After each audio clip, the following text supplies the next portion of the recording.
El viejo mundo se muere, el nuevo tarda en aparecer, y en este claroscuro surgen los monstruos. Esto escribió el viejo Sardo cuando en Europa se alzaban las fuerzas oscuras que pondrían en riesgo al mundo en los años 30 del siglo pasado. Hoy nos encontramos en la misma situación. Peligros y esperanzas se juntan para hacer del futuro algo incierto. Acompáñenos en este viaje para comprender en qué punto de la historia nos encontramos y avisorar un nuevo horizonte que deje atrás los peligros de nuestra época. Esto es El Mundo en Claroscuro.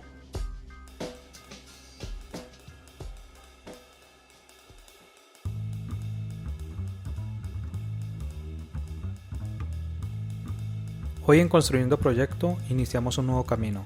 Damos comienzo a nuestra nueva emisión, El Mundo en Claroscuro. Y qué mejor momento que esta pandemia para poner los ojos sobre los cambios que está teniendo nuestra sociedad. Por eso, en este podcast debatiremos acerca de lo que pasa en Colombia y el mundo. Hoy debatiremos sobre los efectos políticos de la pandemia ocasionada por el COVID-19 en Europa. Para esta tarea, tendremos como invitados a dos filósofos colombianos que tienen un punto inicial común, pero que se han distanciado en el camino. Por un lado, tenemos a Juan Camilo Castillo, quien es licenciado de Filosofía de la Universidad del Valle. Tiene un máster en Filosofía de la Universidad de Leipzig, Alemania, y actualmente se encuentra cursando un doctorado en Filosofía en la misma universidad, en el que se ocupa sobre las obligaciones morales de las instituciones con relación a la pobreza mundial.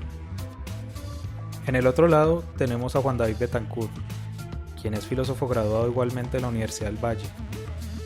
Actualmente vive en París, donde hizo una maestría en Análisis y Crítica del Arte y la Cultura en la Universidad París 8 y ahora se dedica a cursar el doctorado en Filosofía de la misma universidad. En su trayectoria académica, Juan David se ha dedicado al análisis desde la biopolítica y la teoría del Estado. Bienvenidos.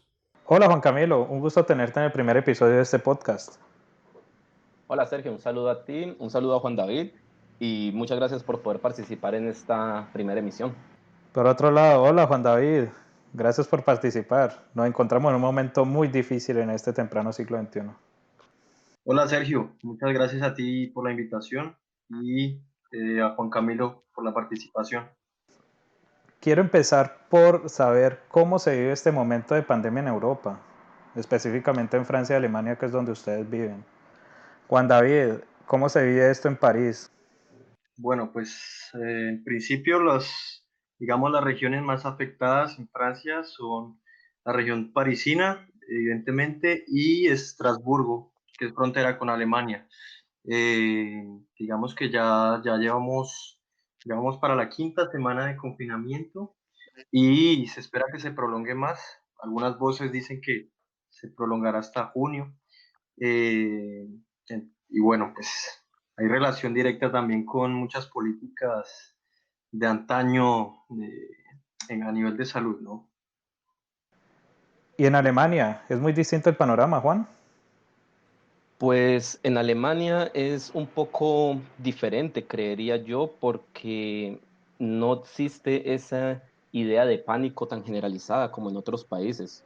Eso en parte porque aunque hay un aislamiento, el aislamiento no es tan fuerte, está lleno de excepciones y hay cosas que los alemanes, que son muy típicas de la cultura alemana, por ejemplo, salir a dar un paseo a los parques y demás, que todavía están permitidos. Entonces, los alemanes que son normalmente muy amigos de seguir de seguir la ley, seguir las recomendaciones de las instituciones, van al parque y mantienen la distancia recomendada por las instituciones alemanas y eso por un lado, y por el otro es que también en Alemania el sistema de salud es, si bien tiene un lastre de los últimos 20 30 años del producto del neoliberalismo y de las medidas económicas, es un sistema de salud bastante bueno.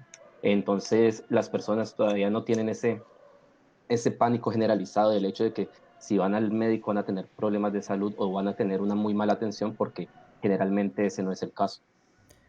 Iniciemos con el tema que aquí nos convoca, pero primero escuchemos las palabras de Pablo Iglesias, vicepresidente de España y líder de Podemos, quien habla del espíritu del tratamiento de la crisis en España.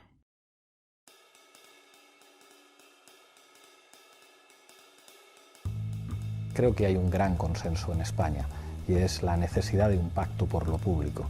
La primera lección de esta crisis tiene que ser que necesitamos una sanidad pública más fuerte, con profesionales que no trabajen en condiciones de precariedad y con más capacidad para enfrentar situaciones como estas. No podemos dejar a toda la gente que está dando la cara por todos nosotros, jugándose la vida y la salud, no les podemos dejar con condiciones de precariedad. Eso tiene que informar un pacto social que es transversal a todas las ideas políticas. Del mismo modo que los artículos sociales de nuestra Constitución, esos que nos van a permitir salir de esta crisis de una manera diferente a 2008, si en 2008 se rescataba a los bancos, ahora lo que estamos haciendo es rescatar familias, estamos impidiendo que se produzcan cortes de suministros, estamos protegiendo a los autónomos, protegiendo a la gente que tiene que pagar el alquiler. El audio que acabamos de escuchar es a lo menos esperanzador por cómo están tratando la crisis en España. Sin embargo, en Europa no todo es color de rosa. Algunos académicos han dicho que esta crisis ha servido para instaurar un estado de miedo y estado de excepción permanente, como lo propone Agamben. Sin embargo, hay quienes creen que con esta crisis vendrá una redefinición de las relaciones de solidaridad y geopolíticas de la fraternidad, como lo expresa Zizek. Para ustedes, ¿en qué punto de la historia estamos? ¿Se acrecentará el autoritarismo o estamos a puertas de un cambio estructural que nos lleva a un nuevo contrato social? Bueno, Juan Camilo, voy a dividir mi respuesta en tres partes. La primera parte va a hablar de Agamben. A mi entender, Agamben cometió un error cuando confunde semiótica con ontología. Es decir, para él el Estado, como Estado de Derecho, ha pasado a normalizar el estado de excepción como la regla. Sin embargo, las premisas habían sido para él la guerra contra el terrorismo, sobre todo después del 2001. Es por esto que cuando hablamos de pandemia, él no se le pasó nunca por su cabeza. Sin embargo, es cierto que su premisa de limitación de la libertad impuesta por los gobiernos y aceptada en nombre de un deseo de seguridad que fue inducido por los gobiernos mismos que ahora intervienen para satisfacerlo, constituye la base de su idea de estado de excepción permanente. Ahora bien, en una entrevista que hizo para el periódico Le Monde de Francia el 24 de marzo, donde se le hace una pregunta demoledora y citan su manifiesto sobre el COVID, eh, la pregunta que a él le hacen sobre el término que él utiliza de supuesta pandemia, en donde citan el número de muertos en Italia y la rapidez de la expansión del virus. Frente a lo cual, Agamben dice tajantemente: yo no soy virólogo ni médico, y en el artículo en cuestión, que data de hace un mes, yo no hacía sino citar textualmente lo que en la época era una opinión del Centro Nacional de Investigación italiano. Yo no voy a entrar en discusión con científicos sobre la epidemia, lo que me interesa son las graves consecuencias críticas y políticas que contiene. Entonces, para resumir la parte de Agamben, quiero decir que esa bandera de estado de excepción permanente quiere forzarla como una suerte de nostalgia, o más bien se basa en una suerte de nostalgia de un estado bajo un prisma de libertad, como si hablásemos de una utopía y una distopía futura, cuando en realidad lo que ha existido es una distopía y otra forma de distopía. Por otro lado, Zizek habla de un principio de fraternidad, en el cual, en el mejor de las utopías, debería ser el principio de acción de un comunitarismo para garantizar las condiciones mínimas de subsistencia y ahora, ineludiblemente, de equilibrio ecológico. Sin embargo, en su expectativa de fraternidad hay como condición necesaria lo que él denomina la Gelassenheit, que es el tiempo muerto para la revitalización de nuestra experiencia de vida. Yo me pregunto y le pregunto a ustedes si ustedes creen que él es consciente de que este supuesto tiempo muerto se aplica para sociedades basadas en una economía del sector primario, una economía informal o por prestación de servicios, donde lo único que puede haber en la cabeza es la paradoja: o salgo y me expongo al virus, o me quedo en casa y muero de hambre.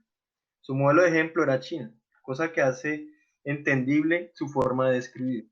Y ahora ya paso a la tercera parte, en donde yo también hago mi apuesta y digo que algo es seguro después de esto.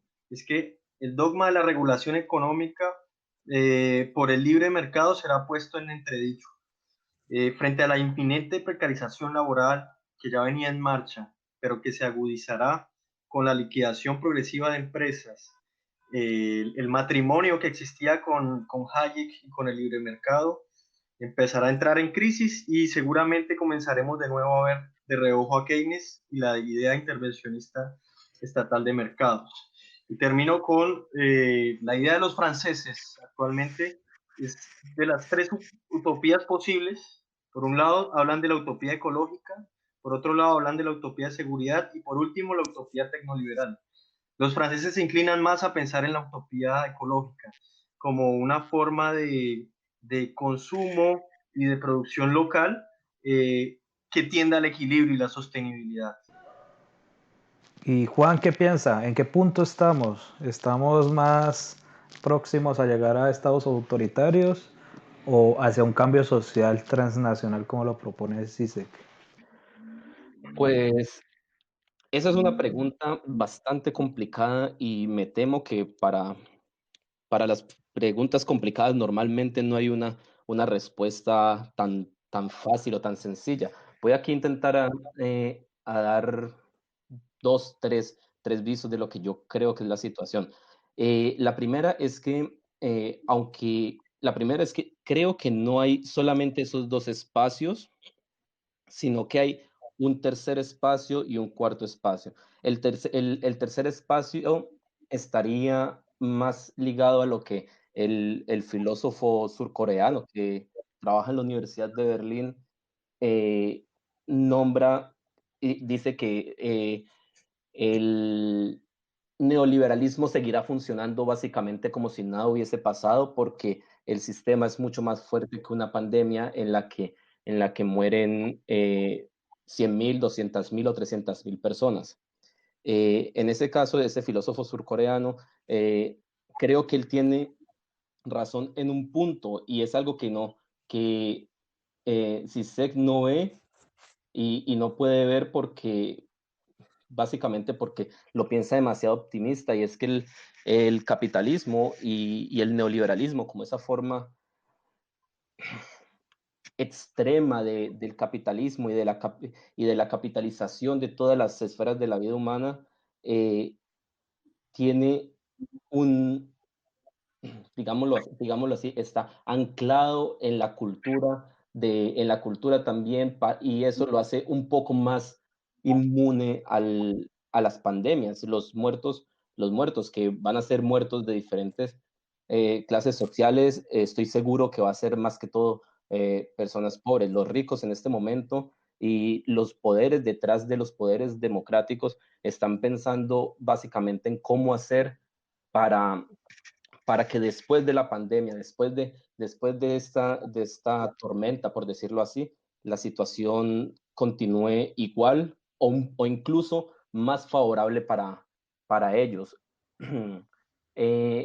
El cuarto momento del que yo hablaría tiene que ver con una especie o sea, lo nombraría, digamos, de una forma un poco alegre, así como una renacionalización del capitalismo. Eh, y no es del capitalismo en el sentido de que ahora el capitalismo va a volver a ser extremadamente nacional, sino que se utiliza la pandemia y se va a utilizar la pandemia como legitimación para volver a traer a los países, a los centros nacionales del poder, algunas industrias y algunos desarrollos económicos que estaban hace mucho tiempo relegados para países donde solamente trabajaran al tipo esclavo. Eso no solamente produce más una renacionalización del capitalismo, sino que también produciría una nueva legitimidad del Estado-nación que en el caso alemán y sobre todo en el caso europeo es, es mucho más palpable y mucho más interesante de analizar porque la Unión Europea es esa unión económica que ha intentado ir hacia, digamos, la supresión o la superación, mejor, del Estado-Nación, pero frente a situaciones como una pandemia y sobre todo a las consecuencias económicas, eh, los países tienen que enfrentarlo de una forma nacional y prácticamente individual. Para eso solamente hay que mirar la disputa tan fuerte que hay en este momento en relación a los coronabonos y, y a la idea que quiere imponer Merkel en representación de Alemania de que las deudas que asumen los países tienen que ser solamente asumidas y solamente son una deuda de los países y no de toda la Unión. Y creo que es tarea de la sociedad civil y de los movimientos sociales también aprovechar este momento. No todos los países cuentan con un gobierno en el que se proponga y se permita pensar en una idea de lo público, una idea de la comunidad y de la defensa de lo público, como lo expresa Pablo Iglesias en el fragmento que nos acabas de presentar, sino que muchos países están entregados al dogma del liberalismo y de la autorregulación del mercado. Y así como en este momento los poderes fácticos detrás de los poderes democráticos intentan afianzar su influencia y su dominio, es un momento para que los movimientos populares y movimientos políticos y sociales alcen su, alcen su voz y digan que aunque la pandemia y aunque el virus es una situación es una situación nueva, es un nuevo desafío, lo hace aún todavía más difícil de superar el hecho de que el, el capitalismo y el neoliberalismo intenta hacer de la salud solamente un negocio y no un derecho para todos con inversión pública y de calidad para todas las personas del país o de la región. Este último punto que tú tocas de la renacionalización de la economía me parece muy importante también en términos políticos porque podría anclarse a una perspectiva de extrema derecha también. Es decir, cuando explota la pandemia en Italia, Marine Le Pen, que es la dirigente del Frente Nacional en Francia, un partido de extrema derecha, no dudó ni un segundo en reclamar el cierre de las fronteras nacionales para salvaguardar la nación francesa y todo lo que eso implica. Esto se hizo realidad gracias a un estado de emergencia sanitaria. Mi pregunta sería para ustedes, ¿cuál es el impacto de esta crisis en la extrema derecha, que se ha caracterizado por ser xenófoba y racista y que una de las principales políticas que promulga es acabar con la Unión Europea? Bueno, Sergio, yo te diría, voy a empezar con un principio que el filósofo Paul Preciado de España pone y es, dime cómo tu comunidad construye su soberanía política y te diré de qué formas tomarán tus epidemias y cómo las afrontarán. Pero yo le haría una reinversión y diría, dime cómo la soberanía de tu comunidad fracasó frente al control de la epidemia y te diré cómo se reelaborará el modelo. Es decir, la Unión Europea demostró su verdadero rostro frente a la coyuntura, con la independización del problema, levantando fronteras al mejor estilo del siglo XVIII y la declaración de estado de emergencia eh, como forma de mostrar soberanía.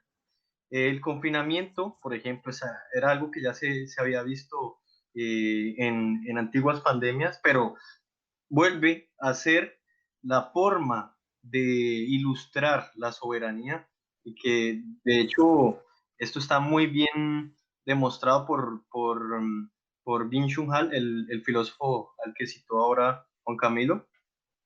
Y a ver, según datos, por ejemplo, voy a poner de relieve las diferentes realidades que hay en la Unión Europea para después llegar a la cuestión de la extrema derecha. Según datos, por ejemplo, el dato del Banco Mundial, el 2017, el éxito de Alemania, porque digamos que ha sido el país que mejor ha sabido confrontar la situación de la pandemia, radica en la elaboración descentralizada de test, además de su capacidad de cobertura, 8.3 camas en hospitales por cada 1.000 habitantes. En Francia hay 6.5, en España hay 3, en Italia hay 3.4, en el Reino Unido hay 2.5 y en un contexto aparte como Estados Unidos hay 2.5 camas por habitantes. El Reino Unido, Francia y España, por ejemplo, han limitado los test a personas muy enfermas y también están sufriendo una escasez de detención. Y es allí el otro factor de éxito alemán, que a su vez es factor de fracaso en Alemania y España, dada la cantidad de médicos especializados en neumología, por ejemplo, que hay en Alemania. Y en últimas, como no existe una política sanitaria común, la salud no forma parte de las competencias comunitarias. Así que la sola respuesta es económica. Entonces, yo te diría, Sergio, en resumen, que hay 4 factores que demuestran el desequilibrio de la Unión, pero evidentemente esta pandemia, esta forma de enfrentarla demuestra el verdadero rostro de la Unión. Entonces, los 4 factores, el primero es, por ejemplo, el retraso frente al caso italiano, que es muy curioso que las primeras asistencias que haya tenido Italia hayan sido de Cuba y de China. Y ya mucho tiempo después, Alemania dijo que podía aceptar pacientes de Francia e Italia. El segundo factor es lo que llaman el confinamiento en geometría variable.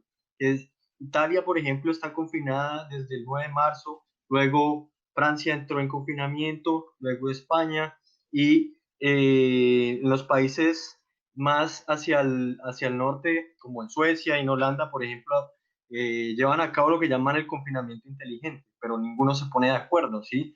Austria, por ejemplo, va a salir del confinamiento normalmente, ahora el 14 de abril.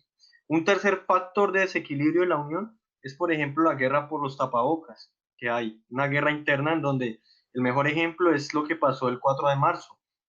Francia adoptó un decreto de requerimiento de compra, mientras que Berlín prohibió su exportación. Y el último factor de desequilibrio de la Unión es precisamente sobre el tema que habló ahora Juan Camilo, es sobre los coronabonos, también lo llaman eurobonos, y es el plan de rescate. No hay acuerdo en los planes de inyección económica. Está. Países más afectados como Italia,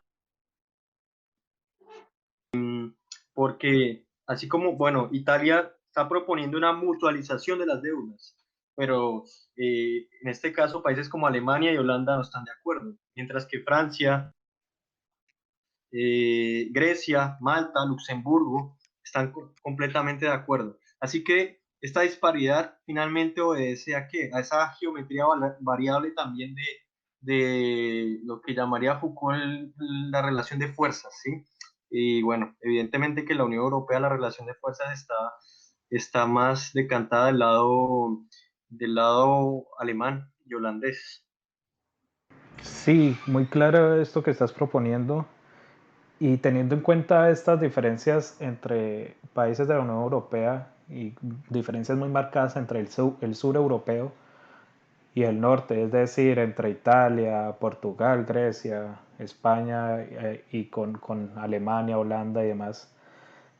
Juan Camilo, ¿crees que hay un punto de no retorno en el restablecimiento de las fronteras nacionales? ¿Hay un rompimiento dentro de la Unión Europea o va a poder salir avante de esta crisis?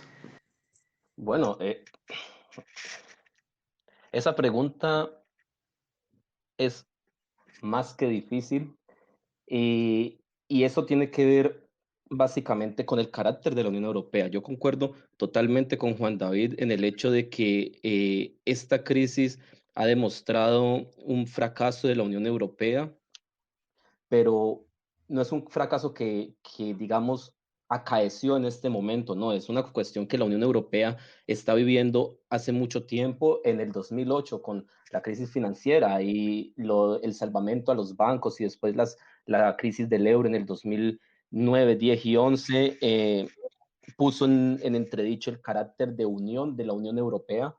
eh, y ahora lo que ha hecho el virus, o lo que ha hecho esta pandemia, es más mostrar, poner de relieve ese fracaso ya existente.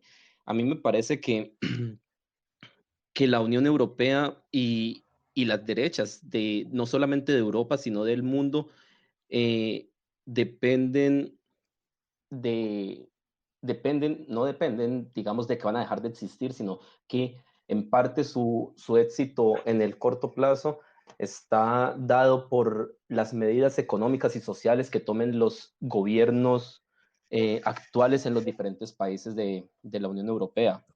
¿Por qué digo esto? Porque a excepción de España, de Portugal y quizás en muy poca medida bueno, creo yo, de Francia, me da la impresión de que los países, que las medidas de salvamento van a atender a ayudar, digamos, a darle un respaldo al capitalismo y a los poderes económicos imperantes, tal como se hizo en el 2008.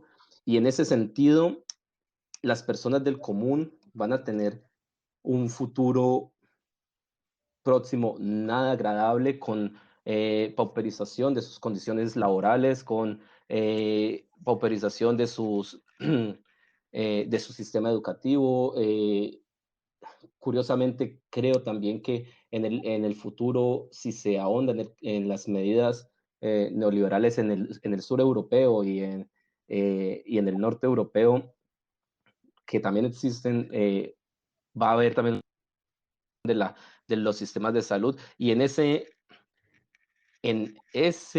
ambiente se puede mover la extrema derecha de una forma muy fácil, no porque sea una salida y represente un mejoramiento de la calidad de vida de las clases populares, sino porque las respuestas que dan son, eh, digamos, entre comillas, fáciles, son respuestas que pueden entrar muy fácil en el oído y quedarse de una forma fácil en la cabeza, como por ejemplo, no necesitamos más, no necesitamos o no tenemos ninguna obligación de respetar la vida o el libre tránsito de los refugiados porque ellos roban los puestos de trabajo o dañan la cultura de X y Y país.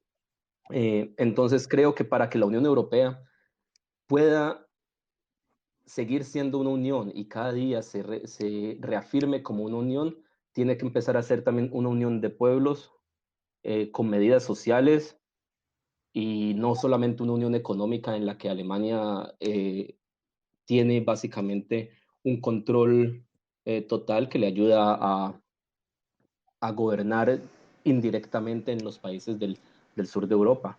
La, la economía, las medidas sociales eh, es la única o quizás la forma eh, más adecuada y más eficiente de luchar contra el fascismo.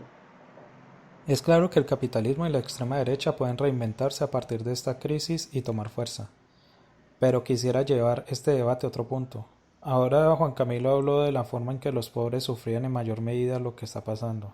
Por lo tanto, quisiera saber cómo juega el factor de clase social y raza en este contexto europeo, teniendo en cuenta los efectos sociales y económicos que esta crisis está creando.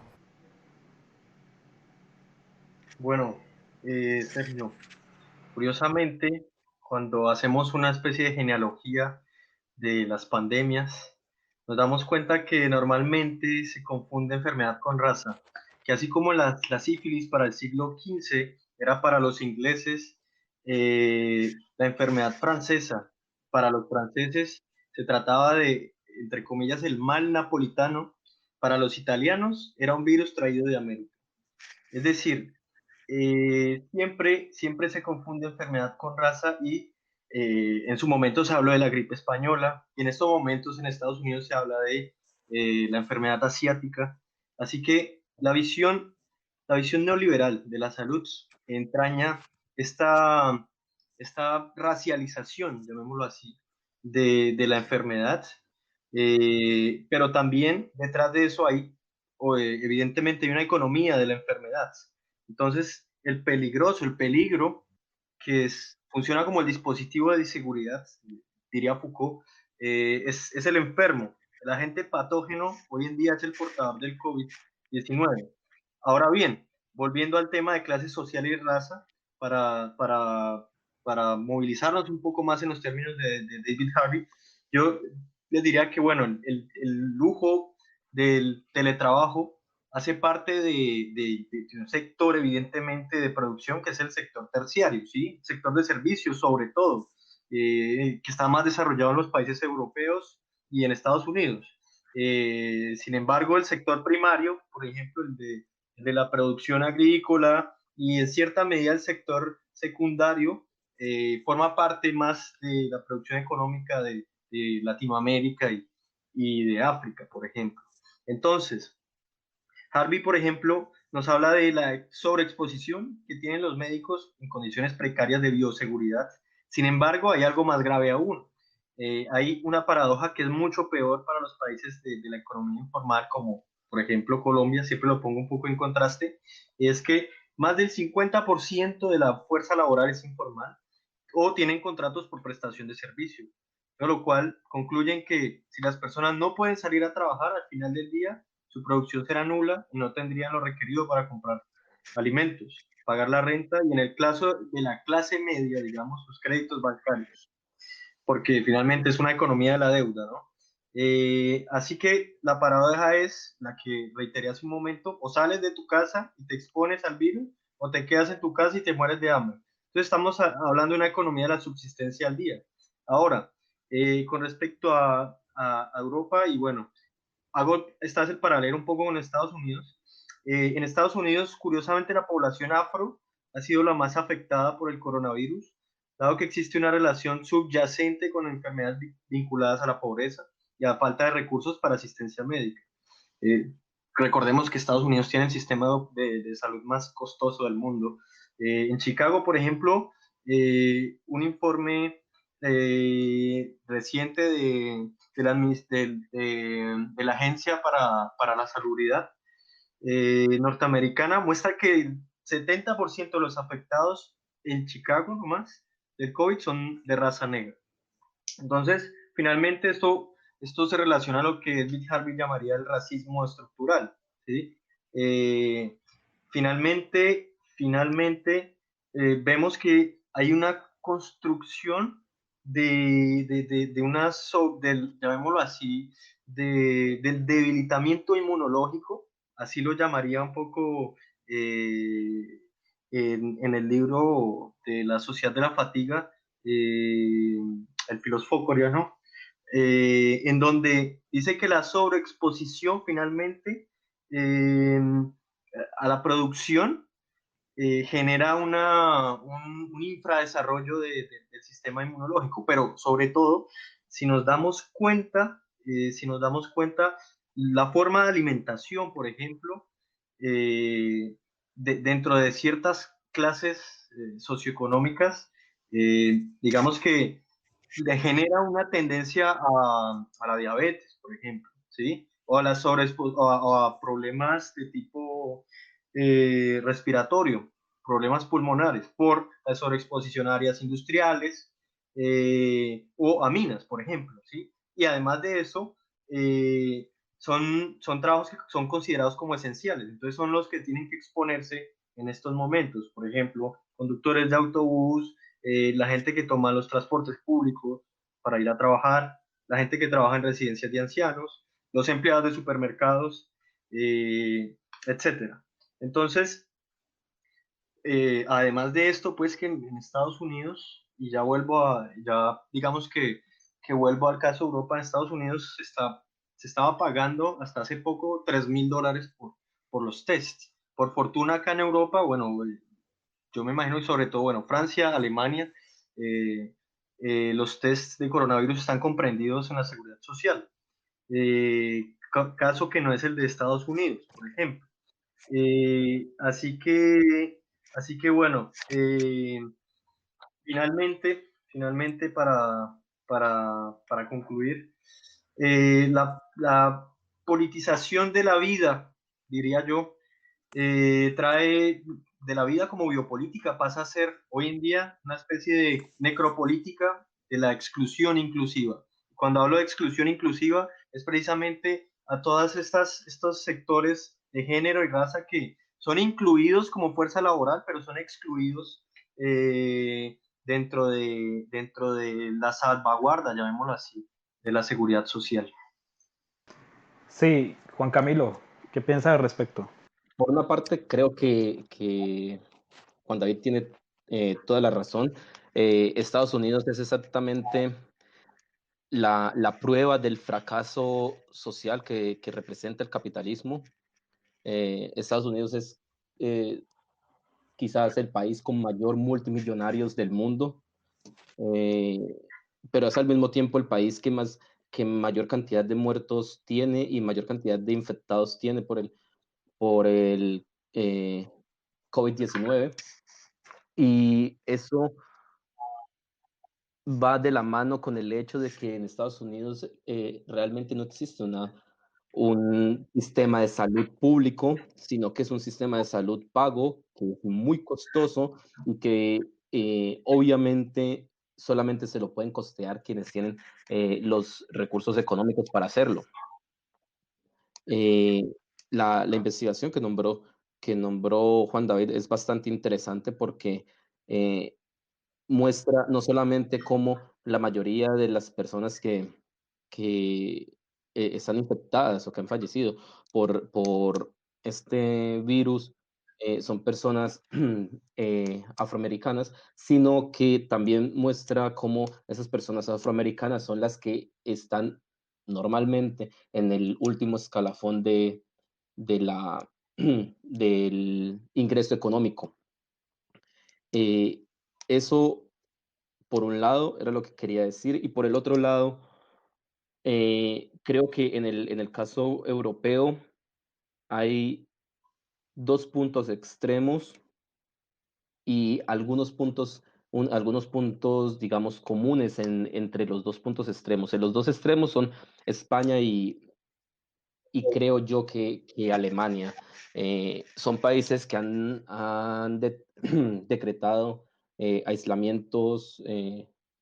Aislamiento de la población en el que las personas solamente pueden salir, solamente pueden salir a trabajar en algunos, en algunos casos, en ciertas situaciones son en las que valen las excepciones, pero en España hay toda una medida y toda una perspectiva de apoyo a todas las personas, sobre todo aquellos que no tienen grandes ingresos y por lo tanto no pueden tener grandes ahorros. Y en Alemania ese no es el caso. En Alemania no es el caso, no se debate de un ingreso mínimo vital como es el caso de España en este momento, que es una de las propuestas de Podemos dentro del gobierno de coalición que hay en este momento. Y ese mínimo, una idea de un mínimo vital es básica. ¿Por qué? Porque ellos saben que no solamente hay personas que trabajan en el sector formal, sino que también hay personas que trabajan en el sector informal y hay personas que trabajan como meseros o como seguridad en bares, en discotecas. Esas personas no son personas que tengan un contrato de trabajo fijo, sino que muchas veces están contratados por medio de agencias y, y las agencias no tienen trabajo en este momento, por lo tanto ellos tampoco van a tener ingresos. En España trata de solventarse esa situación por medio de ayudas sociales del Estado, y en este momento se debate la posibilidad de un salario mínimo vital, no sé por cuánto tiempo, pero sería mínimamente por el tiempo de la pandemia, más algunos meses más que se demoren las personas otra vez en tener un saldo en verde en sus cuentas. En Alemania, todas esas personas, por el contrario, han sido olvidadas y han sido olvidadas en el sentido en el que se necesita cumplir cierto tipo digamos, de ítems para poder ser beneficiario de alguna de las ayudas del Estado. Eso lo que significa es que personas como desempleados o personas que o extranjeros que acaban de llegar y que no tienen tampoco recursos, o personas que pueden llevar acá viviendo algunos años pero no tienen una buena situación económica en esta pandemia, están siendo totalmente abandonados por el Estado. Eso en términos generales es para decirlo así de grosso modo, es exactamente la puesta en escena de un racismo estructural en el que los más golpeados por la crisis van a ser aquellos que no tienen ni grandes ahorros porque no tienen buenos salarios o porque no tienen una estabilidad laboral y necesitan cada semana o cada 2 semanas ir a la agencia X y allá poder adquirir un puesto de trabajo por un fin de semana como mesero o como barman o como eh, vigilante en la entrada de algún bar o de alguna discoteca. Bueno, quería complementar algo de forma breve. Es decir, que el racismo estructural no se da solo como relación de fuerza local, es decir, no solo se da internamente en los países, sino también se da en la relación de fuerza entre país y país. Y el mejor ejemplo de eso es lo que está pasando con aquello que llama la piratería moderna, que es que los países más ricos están arrebatando test y mascarillas de los países como la de Latinoamérica y de África, además de los suministros médicos, porque en estos momentos también hay un juego de especulación económica con respecto a estos suministros y evidentemente que los países, sobre todo la Unión Europea y Estados Unidos, pueden hacer el juego de arrebatar, de arrebatar estos tests. Es interesante notar cómo para poder analizar la crisis por el coronavirus es necesario interpretar el momento que vive el capitalismo. Según algunos de los economistas más reconocidos, antes de que esto pasara, nos acercábamos a una nueva crisis mundial. ¿Acaso esta crisis sanitaria sirve como escudo para una posible pérdida de legitimidad del capitalismo? Para empezar, yo te diría que debemos partir de una especie de un ejercicio de antropologizar, llamémoslo así, el capitalismo. Es una antropología del capitalismo y preguntarnos qué es el humano para el capitalismo, ¿sí? ¿Cuál es la visión? Porque finalmente el capitalismo, más que una forma de producción, es toda una episteme también, ¿sí? Es una forma de comprender, es una forma de entender, de racionar. Y entonces, yo te respondería en primer lugar que hay que recordar que la tasa de mortalidad del virus se da por sobre todo gracias a la saturación del sistema sanitario, más que por la agresividad del virus mismo. ¿Esto qué quiere decir?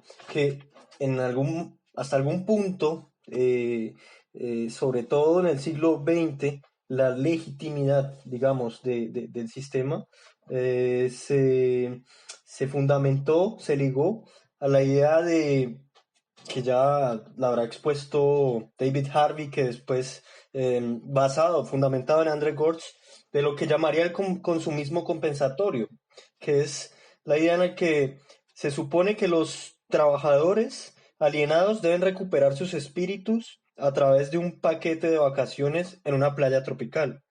Pero en el fondo, esto lo que evidencia es que nunca hubo tal legitimidad porque se reveló la verdadera naturaleza de cómo se entiende el ser humano para el capitalismo a partir de esta crisis sanitaria.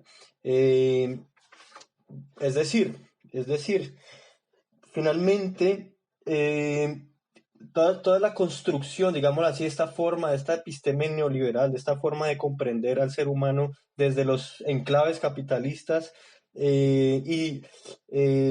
digamos, la puesta en marcha de una, digamos, de mecanismos del sistema de salud público para hacerle frente, nos muestran esa antropología implícita que hay allí. Y el mejor ejemplo para mí es el hecho de que Trump hubiese hecho que la Reserva Federal redujera las tasas de interés frente a un virus que parecía extraño, pero que incluso cuando la medida tenía como objetivo, primero, aliviar los impactos en el mercado en lugar de frenar el progreso del virus. Además, y cierro con esto que me parece muy importante, retomando al mismo filósofo Byung-Chul Han, que es el filósofo coreano que está en Berlín, que a mi forma de ver ha hecho junto con David Harvey los mejores análisis, los mejores diagnósticos del momento. En su texto La sociedad de la fatiga, él habla de la hiperproductividad individual como elemento que contrajo el debilitamiento del sistema inmunológico. Entonces, finalmente, se trata del paradigma de la medicina paliativa, en donde, como fundamento también de la biopolítica, en lugar de una medicina preventiva. Y es la medicina como negocio, finalmente.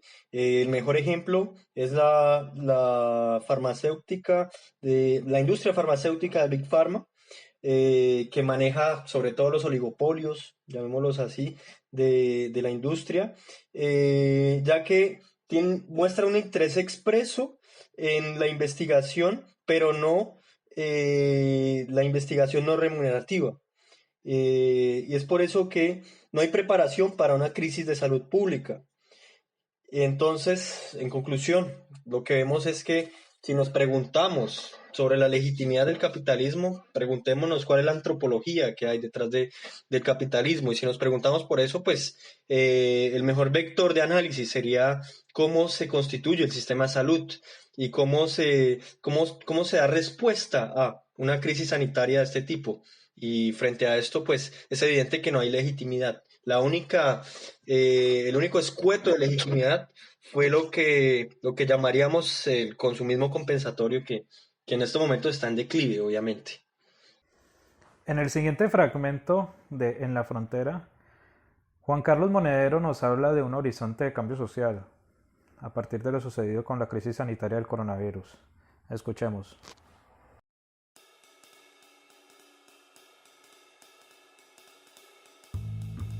Ahora con el coronavirus todos somos como la familia Jones. Nos hemos enconfinado y todavía no hemos cargado los trastos en ninguna furgoneta. Pero empezamos a saber que si no hacemos algo, volveremos a estar en nuestra particular Ruta 66 y seguramente con buena parte de nuestros vecinos, camino de alguna mentira que va a enriquecer a alguien. En todas las calamidades hay tiburones que huelen la sangre y la debilidad de los demás. Son la gente que diezma los mares y que diezma las ciudades, siempre a la búsqueda de nuevas víctimas. Esta gente son insaciables, nunca se cansan de acumular, es una verdad del sistema. Salvo que llega un momento en que los débiles se junten, señalen con el dedo a los que mienten y decidan no dejar a nadie atrás. Y volvamos a aprender que si el ser humano ha llegado hasta aquí, ha sido porque no nos han sido indiferentes los demás. Saber que los tiburones están allá afuera, esperando que estemos fragmentados, que nos creamos sus mentiras, que nos creamos sus invitaciones a empacarlo todo en una vieja furgoneta y caminar rumbo a esos dorados que siempre son mentira, porque los tiburones invariablemente mienten. En este audio, Juan Carlos Monedero nos habla de la importancia de la unidad, de los lazos de solidaridad y de algún modo de la resistencia. En la segunda mitad del año pasado, la movilización social se sintió con fuerza a lo largo del planeta. Hong Kong, Chile, Colombia, Francia fueron escenarios de confrontación. Ahora con esta nueva pandemia y con este estado de excepción permanente en el que estamos, ¿cómo quedan los movimientos sociales? ¿Cómo los afecta en esta coyuntura? Pues bueno, eso es una realidad con la que tenemos que vivir en este momento. Es que la pandemia y las medidas de aislamiento necesarias para poder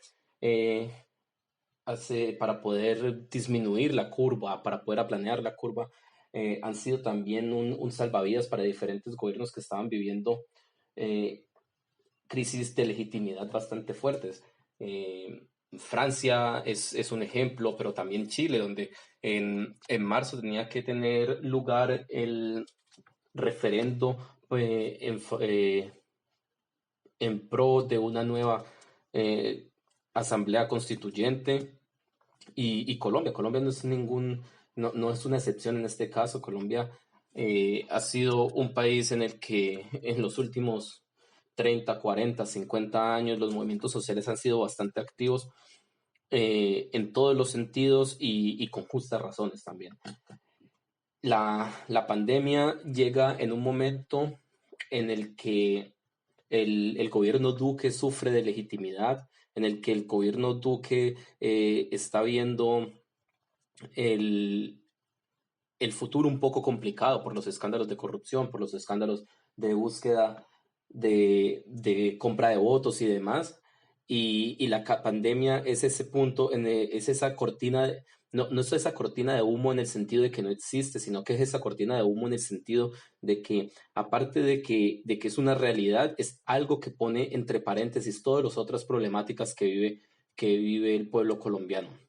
Pero, y en este caso puedo ser quizás un poco ingenuo, un poco optimista, la pandemia en países como Colombia, en países donde la tensión entre clases y las tensiones políticas son mucho más fuertes, es también una oportunidad, es una oportunidad de reafirmar